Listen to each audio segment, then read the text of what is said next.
Hi sweet friends, I'm happy to be back with another video. I made a very simple Christmas card. I struggled a bit lately in finding my mojo and this card kind of got me started again. Normally I sketch out my cards beforehand, but for this one I just went with where the supplies brought me. I started by die cutting the pieces from the Lawn Fawn Build-A-Birdhouse. The main birdhouse piece was cut with white wood grain cardstock from Lawn Fawn and the rest of the pieces with Bristol Smooth. I wanted to add some color on the different pieces with oxide inks, and I chose milled lavender as the base color. So I'm just putting on a bit of ink on the different pieces. To add a bit of shading, I took out seedless preserves and I went over the edges a bit. I did this for the different pieces and I'm pleased with how the color turned out. I assembled my whole birdhouse with liquid glue. So I put that little roof on there and then the little bottom piece as well. I don't know how it's called actually, that little bottom piece. And then of course the little doors. First I framed the doors and then the whole piece went on top of the birdhouse.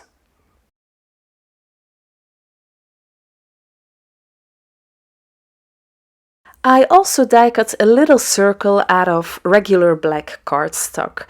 This kind of resembles the inside of the birdhouse. And of course this die is included in the die set from the birdhouse.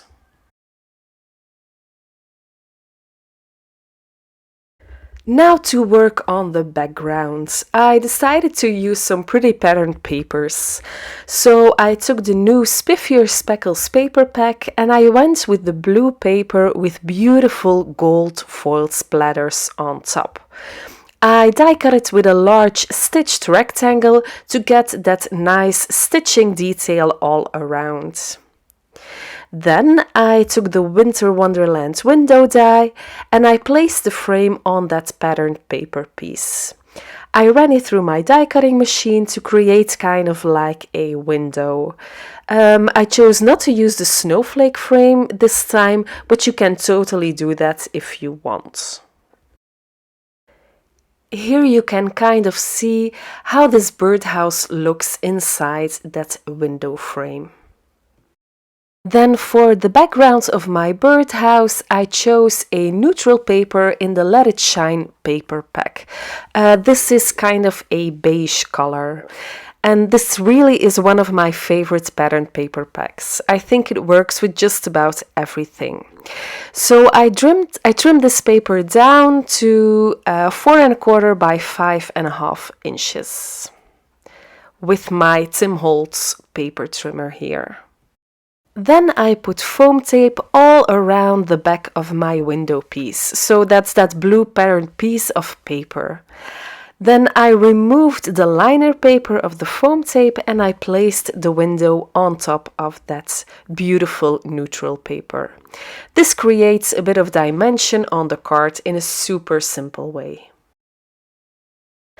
I noticed at this point that I forgot a pole for my birdhouse to stand on.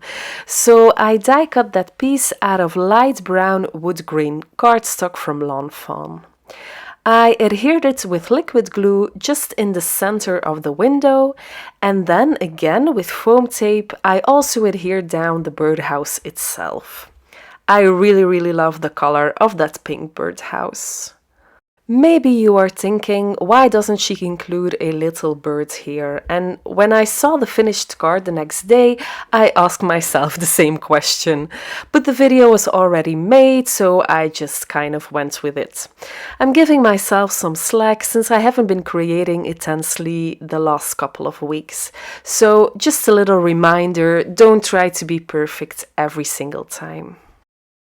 For this Merry Christmas sentiment, I die cut the Heavy Doodle Jumbo Merry Christmas die out of Ballet Slippers cardstock. First, I wanted to adhere it to a white shadow, as you saw me arranging it on top of that shadow there, but that didn't stand out as much, so I tossed that white shadow. Now, before deciding on what to eventually do, I did add some of that same seedless preserves on the bottom of that sentiment. I really like doing that because it just ties everything together in a card. So here I'm debating whether or not I should add a shadow. I eventually did a black shadow, but maybe I should have adhered the sentiment without a shadow at all. I do like a black shadow, just because it really stands out. But here a softer look might have worked better. But hey, we're just going with the flow here.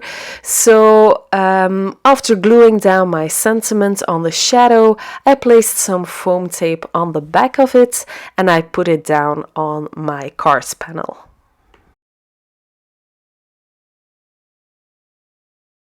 Now, I did miss something in this card, so I took the different snowflakes that are included in the Winter Wonderland window die sets, which I showed earlier. And I die cut a few of them out of pixie dust cardstock, that's the glittery cardstock from Lawn Fawn.